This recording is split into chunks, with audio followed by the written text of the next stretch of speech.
ሃይ ኬኮች እንደምናችሁ ሰላም ናችሁ ወይ? ያው እንግዲህ እንደ ጉርድ ፎቶ አጠገባችሁ ከች ብያለሁ። ዛሬ ጠፍቼ ነበር አውቃለሁ፣ ግን እኔ በቃ በጸለይኳቸው ጉዳዮች ላይ ቢዚ እየሆንኩ ነው። ስለዚህ ትረዱኛላችሁ ብዬ አስባለሁ። በዛ ላይ ደግሞ ስፖርት ጨመርኩበት። በፊት ስፖርት በምሰራበት ፔስ አልነበረም የምሰራው፣ እንደተመቸኝ እየሰራው ነበረ ለተወሰነ ጊዜ። አሁን ግን በድሮ በትክክል ጀምሬያለሁና ያ ጉልበታችሁን እንዴት ነው በጣም በቃ በጥንቃቄ መጠቀም አለባችሁ። አለዛ ቀኑ ገና ሳያልቅ ጉልበት ዜሮ ነው የሚሆነውና በቃ በፕሮግራም ነው ጉልበቴን እያወጣሁ ያለሁት። ማለት የሆነ የሚበር ነገር ይታየኛል። ግን ለማንኛውም እንዴት ሰነበታችሁልኝ? እንዴት ናችሁ? ያው እንደተለመደው ለእናንተ ይጠቅማል ብዬ የማስበውን ከራሴ ከገጠመኝ ከእይታዬ ልናገር መጥቻለሁ። እኔ አላማዬ በፊትም ተናግራለሁ። ገና ይህንን ዩቲዩብ ስጀምር አላማዬ በፍጹም እንትን አይደለም፣ ቪው እና ኤክስፖዠር ማግኘት ምናምን። ኦፍኮርስ ሞር ኤክስፖዝድ በሆነ ቁጥር ሞር የኔን ሀሳብ ስራ ላይ ሊያውሉ የሚችሉ ሰዎች እንዳሉ እረዳለሁ። ነገር ግን ፕራዮሪቲ እኔ እዚህ ጋር መጥቼ ለማውራት እግዚአብሔር እድሜ ጤና በጣም ግራንት ስላደረገኝ ነው። ትረስት ሚ ይሄንን ስላችሁ በቃ እመኑኝ። ስለዚህ ይሄንን ለማውራት መቻሌ ራሱ አይምሮዬ ሴን ሆኖ እንዴት ነው የራሴ ምክር ተጠቅሜ ለሰዎች ለማካፈል መብቃቴ ራሱ በጣም ሪዋርዲንግ የሆነ ስሜት አለው ለእኔና ካሜራ አክቲንግ አፕ ይታየኛል፣ ግን ምንም ላደርግ አልችልም። ኦልሬዲ ጀምሬዋለሁ።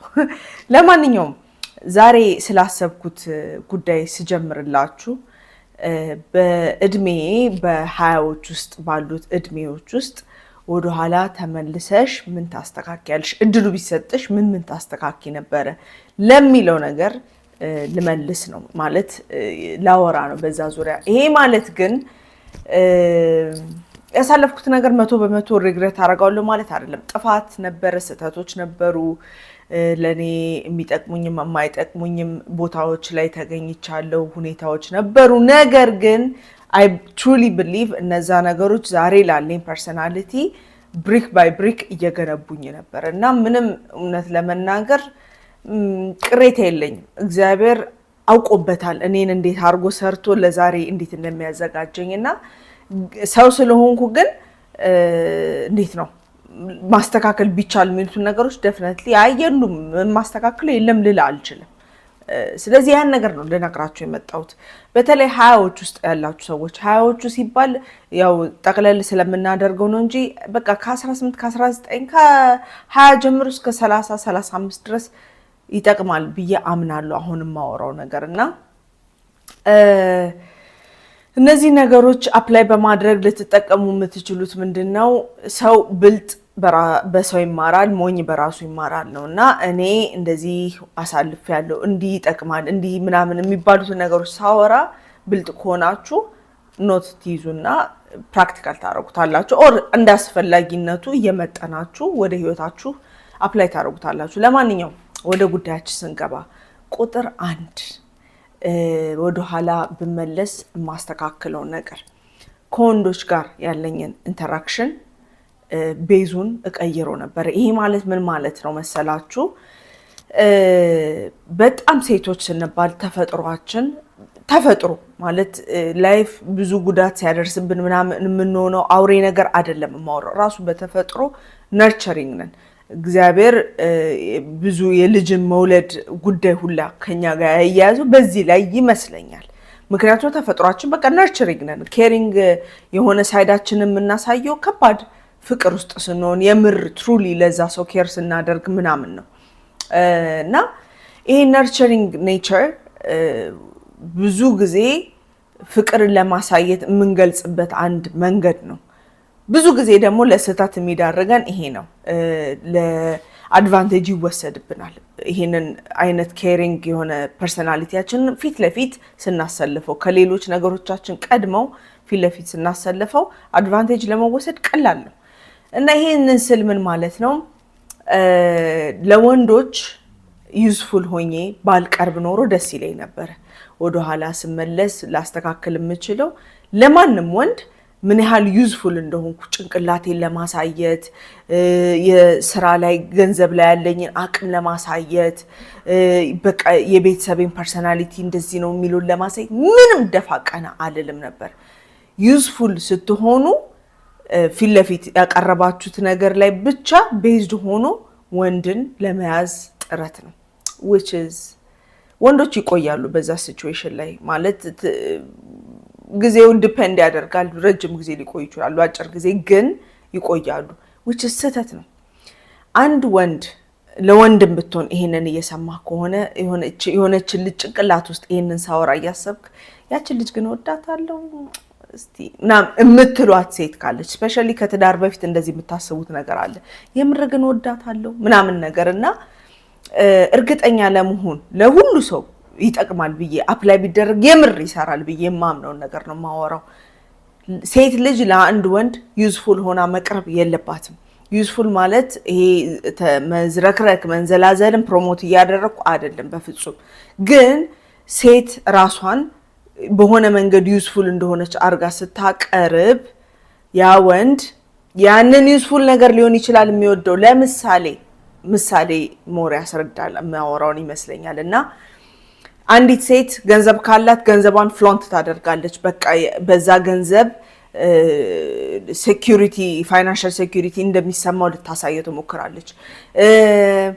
በጣም ሆም ቤዝድ ከሆነች እንዴት ነርቸሪንግ እንደሆነች ልጅ ቢወልዱ እንዴት ልታሳድግ እንደምትችል ምናምን እንዴት ምግብ እንደምትሰራ ቤት ፏ አድርጋ እንደምትይዝ ምናምን በቃ ራሷን በዚህ መንገድ ማርኬቲንግ ነው። በቃ ራሷን እንትን እያለች ነው በቃ እኔ እንደዚህ ነኝ የሚለውን እና ያንን ዩስፉል ነገር እሱ ኦኬ እንትኗ ባይሰራም እንዲህ ባትጠቅምም በቃ ቤት ትንከባከባለች የሚል ድምዳሜ ላይ ያመጣል። ስለዚህ እውነት ትክክል ወንድና ሴት መሃል መዋደድ እንዳለ ለማወቅ ሴት ልጅ ዚሮ ዩስፉል። አንድ ወንድ ትሩሊ አንዲትን ሴት ሲወድ እግዚአብሔር ፈቅዶልኝ ይሄንን ኤክስፒሪየንስ ስላደረኩ ነው በድፍረት ማወራው። ምንም ነገር ተያይዞ ከዛች ሴት ጋር መምጣት የለበትም። ምግብ መስራት መቻል አለመቻል፣ ፋሚሊ ኬር ማድረግ አለመቻል፣ ቴክ ኬር የማድረግ ብቃቷ፣ ገንዘብ አያያዝ ገንዘብ የማምጣት ብቃቷ፣ ትምህርቷ፣ በሰዎች ዘንድ ያላት ተቀባይነት በሙሉ ቫልዩ የለውም። አንድ ወንድ ሲወድ እንደወረደ በቃ ያቺ ሴት ኤግዚስት ማድረጓ ብቻ መወደድ ሲኖረው ትረስት ሚ ይዘልቃል። በቃ ሌላ ዩዝፉል ለመሆናችሁን ፕሩቭ የምታደርጉትን መንገድ አቁሙና ማን እንደሚወዳችሁ ማን እንደሚያዋጣችሁ ያኔ ታያላችሁ። ይሄንን ነው የምላችሁ። ትረስት ሚ ዋንዴ ወይ ደረቅን እኮ እስማ ሙቀት እየጀመረ ስለሆነ ብቻ ሁለተኛ ፖይንቴ ጋር እንሂድ። ሁለተኛው ፖይንት ብዙ ጊዜ ሴትም ይሁን ወንድ በአበሻ ማህበረሰብ ውስጥ የመጣንበትን በወጣትነት ዘመን የመጣንበትን ቤተሰብ የማገልገል ሰርቬይ ማድረግ ግዴታ እንዳለብን በማህበረሰቡም ይሁን በቤተሰብም ይሁን በምናምን እየተቀረጸብን ነው የምንመጣውና በቃ እኔ ለእንትኔ ለቤተሰቤ ለእንደዚህ እሞታለሁ እስከምል ዋጋ ከፍላለሁ። ይሄ አሁን የማወራው ፖይንት በጣም ብዙ ሰው ሊኮረኩር ሊያናድድም አንዳንድ ሰው ደግሞ አንጀት ሊያረስም ይችላል። ግን ሐቁንና ለአንድ ግለሰብ እንደ ግለሰብ የሚጠቅመውን ነገር ነው የማወራው። አንድ አዳልት የሆነ ሰው ግዴታው የሚመለከተው ኃላፊነቱ ወዶና ፈቅዶ ለሚያመጣው ቤተሰብ ብቻ ያመጣውን ያሳደገውን የወለደውን ቤተሰብ መደገፍ ማገዝ ለዛ ቤተሰብ ሰርቭ ማድረግ መብታችሁ ነው። ግን ግዴታ አይደለም። ግዴታ አይደለም ሲባል ማህበረሰቡ ያንን ስታረጉ ሊነቅፋችሁ ይችላል። የራስ ወዳድ ለቤተሰቡ ያልሆነች ነገር ግን ይቺ ነገር በቤተሰባችሁ መሃል መከባበርን ያመጣል፣ ራሳችሁን ማክበር ያመጣል። ከዚህ በተጨማሪ ደግሞ ከልቤ የማምነው አንድ ነገር መቼም ሁላችንም እዚህ ምድር ላይ የተራ ጉዳይ ነው እንጂ ያልቅና ወደ እግዚአብሔር ፊት እንቀርባለንና እግዚአብሔር በስነ ስርዓት ክርስቶስ የሚጠይቀው ጥያቄ አለ ብዬ የማምነው ነገር አለ። የሰጠውህን ልጆች ምን አረካቸው? እንዴት ያስካቸው? ባል ሰጥቼሽ ነበረ፣ ልጅ ሰጥቼሽ ነበረ፣ ሚስት ሰጥቼሽ ነበር፣ ልጆች ሰጥቼ ነበረ ብሎ ክርስቶስ ይጠይቃል የሚል እምነት አለኝ። ስለዚህ እግዚአብሔር ማስቀየም ቤተሰብን ያመጣችሁን ቤተሰብ አለመንከባከብ እግዚአብሔርን ያስቀይማል ለሚለው ይሄ ነገር ይመልስላችኋል ብዬ አምናለሁ። አሁን ያልኩት ነገር ማለት ነው። እና አንዲት ሴት አንድ ወንድ በወጣትነት ዘመኑ ለሁሉ ነገር አቅምና ከሬጅ ባለው ሰዓት ቢችል የመጀመሪያ ኃላፊነቱ ቤተሰብ ከሌለው ማለት ሚስት አግብቶ ኦር ባል አግብታ ልጆች ካላፈሩ ምናምን ኃላፊነት ለራስህ ነው። ራስን ችለህ ሰው መሆን ራስሽን ችለሽ ሰልፍ ሰፊሽንት መሆን የመጀመሪያው ኃላፊነት ነው። ቤተሰብ አይደለም ኃላፊነት። ያመጣችሁ ቤተሰብ እናንተን አማክሮ አይደለም ያመጣችሁ። መምጣት ትፈልጊያለሽ፣ መወለድ ትፈልጊያለሽ፣ እዚህ ምድር ላይ መኖር ትፈልጋለህ ብሎ ያማከራችሁ የለም። አስበው ፈቅደው ነው ያመጡት። አይ እኔ አሁን እንደዚህ ስል ሌሎች ኬዞች እንዳሉ እረዳለሁ። ሬፕ ተደርገው ልጅ የሚወልዱ አሉ ምናምን ከእቅድ ውጭ ሆኖ አሉ። ስቲል ማለት እጃችሁ ላይ ልጅ አቅፋችሁ ወይ ለአዶፕሽን አልሰጣችሁም ወይ ምናምን ለማሳደግ ፈቃደኛ እስከሆናችሁ ድረስ እነዚህ የምላቸው ኃላፊነቶች ይመለከታችኋል። የማስተዳደር የማሳደግ ዋጋ የመክፈል ለእናንተ የማይመች ግን ለእነሱ የሚመች ሲቹዌሽን መፍጠር ግዴታ ያለባችሁ ላመጣችሁ ፋሚሊ ሳይሆን ራሳችሁ ለመሰረታችሁት ለወለዳችሁት ልጅ ላገባችሁት ባል ላገባችሁት ሚስት ነው የሚመለከተው። አስምሩበት። ምክንያቱም ይሄንን ስል ጭንቅላት ውስጥ ማን ፕሌይ ያደረገ እንደሆነ በዋነኝነት ልንገራችሁ። አረብ ሀገር ላይ ያሉ ሴቶች አሁን በተለይ እድሜ ለሶሻል ሚዲያ ብዙ ታሪኮቻቸው ወደፊት እየመጡ ነውና ከቤተሰብ በሙሉ አብዛኛው ጊዜ አንድ ሴት ፓርቲኩላርሊ ዋጋ ትከፍላለች። እድሜዋ ያልፋል፣ ገንዘቧን በሙሉ ቤተሰብ ላይ ታባክናለች። ያ ቤተሰብ አብዛኛው ጊዜ ሁሉ ጊዜ አይደለም አብዛኛው ጊዜ ተንፈላሶ ነው የሚኖረው ኢትዮጵያ ላይ እሷ ደም ተፍታ በምታመጣው ገንዘብ ማለት ነው። እና ያ ገንዘብ እንዲቋረጥ ስለማይፈልጉ ወደ ኢትዮጵያ የምትመለስበትን መንገድ ማመቻቸት አይፈልጉም። እና እነዚህ ሴቶች አንድ ህይወት ነው ያላቸው ልክ እንደ ሁሉ ሰው። አንድን እድሜ የሚያልፉት አንድ ጊዜ ነው። 20 አይደገምም፣ 25 አይደገምም፣ 30 እያለ ይቀጥላል። አይደገምም እድሜ። እና በትክክል መኖር የእናንተ የግል ኃላፊነት ነው። ለቤተሰብ እንደዚህ ዋጋ ከፍዬ ምናምን ሽድቢ በቃ ሶስተኛ አራተኛ ፕራዮሪቲያችሁ ናት። የመጀመሪያ ሁለተኛ እናንተ የወለዳችሁት ልጅ ያገባችሁት ሰው ምናምን ነው የእናንተ ፕራዮሪቲ። ይሄንን ኦርደር ተከትላችሁ ስትኖሩ እኔ አሁን አሳልፍኩት ከምለው ቢስተካከል የተሻለ የህይወት ኤክስፒሪየንስ ይኖር ነበር። 20ዎቹ እድሜዎችን በተሻለ መንገድ ኤክስፒሪየንስ አደርጋቸው ነበር። ስለዚህ ይሄንን የምትሰሙ ከየትኛው አቅጣጫ ሆናችሁ አሁን በሰጠሁት ኤግዛምፕል ላይ ብቻ ሳይሆን በተለያየ የህይወት ወንድም ሴት ይሁን it doesn't matter የተለያየ የህይወት አስፔክት ውስጥ ሆናችሁ የምትሰሙ ሰዎች ኃላፊነታችሁን the earlier ስትለዩ ህይወታችሁ የተሻለ ኳሊቲ ይኖራል ባጭሩ። በቃ በዚህ ላይ እንዝጋው። ሶስተኛው ፖይንት በተወሰነ ደረጃ ከሁለተኛው ጋር ይያያዛል። ሶስተኛው ፖይንት ሰልፍ ኬር ነው፣ ሰልፍ ላቭ ነው። ራስን ማክበር፣ ራስን ቴክ ኬር ማድረግ፣ ራስን መውደድ ነው። ይሄ ግዴታ አገሪቷ ላይ እንደው ኢትዮጵያ የምትባል ሀገር ላይ የፋይናንሻል ችግር እጅግ ስላንሰራፋ በቃ ሁሉ ነገር ከፋይናንስ ጋር እናያይዟለን። ፋይናንሻሊ ብቻ አይደለም በፍጹም እያወራ ያለው። ሰልፍ ኬር ማለት ከውስጥ እስከ ውጭ ስፖርት መስራት ምናምንም ብቻ አይደለም። ባይ ዘ ዌይ ይሄ ቪዲዮ ሌላ ጊዜ ይሰራበታል። ስፖርት የሰራ በሙሉ በተለይ ኢትዮጵያ ላይ አሁን ያለው ፊዚካሊ በጣም ራሳቸውን ጂም ደፋ ቀና ብለው ራሳቸውን ቴክ ኬር ስለሚያደርጉ በቃ ራሳቸውን የሚያከብሩ ላይፍ ኳሊቲያቸው ምናምን የሆነ ሰዎች ይመስሉናል። ኖ በጣም ስህተት ነው። ሰልፍ ኬር ውስጥ ሰውነትን ፊዚካሊ ራስን ቴክ ኬር ማድረግ አንድ አስፔክት ነው። ምንም አንዱ ካንዱ ከፍ ዝቅ የሚደረግ ነገር የለውም። ሰልፍ ኬር ነው። ሁሉ ነገር እኩል ነው። ምክንያቱም የሚጠቅመው ራሳችሁን ነው። እኔ በስፖርት ዙሪያ እንኳን ቀድሜ ስፖርት ጀምሬ ነበርና ግን ስፖርትን የምንሰራበት ፐርፐዝ እንዴት ነው? ፐርፐዝ ማወቅ ጥሩ ነው ብዬ አስባለሁ። ምክንያቱም ብዙ ጊዜ ሰው ተሰላችቶ ፊዚካሊ ራሱን ቴክ ኬር ማድረግ የሚያቆመው ኢንስፓየር በሚያደርገው ነገር ውስጥ ስላልሆነ ነው ያለው እና ዌይት ሊፍቲንግ ሰው ሲሰራ ብቻ አይተን ዌይት ሊፍቲንግ ውስጥ እንገባለን። ሩጫ ሰው ስለሮጠ ብቻ ሩጫ ውስጥ እንገባለን። ኖ ሙቭመንት እስኪ እዳዘን ማተር ምንም ይሁን ምንም ብቻ ይሄ ሰውነት ድቅቅ እስከሚል መንቀሳቀስ እስከሚያቅተው ቢሮ ጠረጴዛ ላይ ኦር ቤት ውስጥ ሆናችሁ እንደዛ መተሳሰር እድል እንዳትሰጡ ለሰውነታችሁ።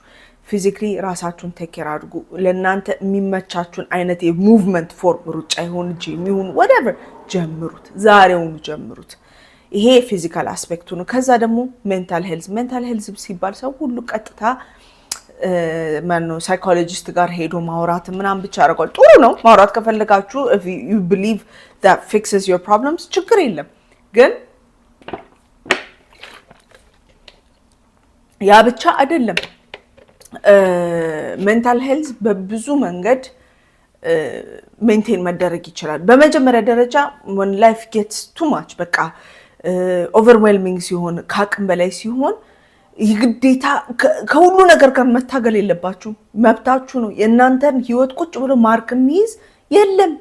እናንተ አቅቷችሁ ዛሬ ላይፍ በቃኝ ብትሉ ሰው አንድ ወር አይሞላም ሲረሳችሁ። ስለዚህ it's getting too much እኔ ለራሴ ሞመንት ያስፈልገኛል ብላችሁ አንድ ስቴፕ ወደ ኋላ መውሰድ እቺ ደካማ ይሄ ፈሪ ምን አቃተው የሚያስብል ማርክ የሚይዝ ማንም የለም። እናንተ ደህና ስትሆኑ ነው ሁሉ ነገር ያለው። እናንተ በህይወት ስትቆሙ ነው ያለው። ስለዚህ ሜንታል ሄልዝ በዋነኛነት when life gets too much step back እና ለራሳችሁ ሞመንት ውሰዱ። ብቻችሁ መሆን ካለባችሁ ትንሽ ነገሮች ማቋረጥ ካለባችሁ ድፈሩ ያንን ነገር ለማድረግ።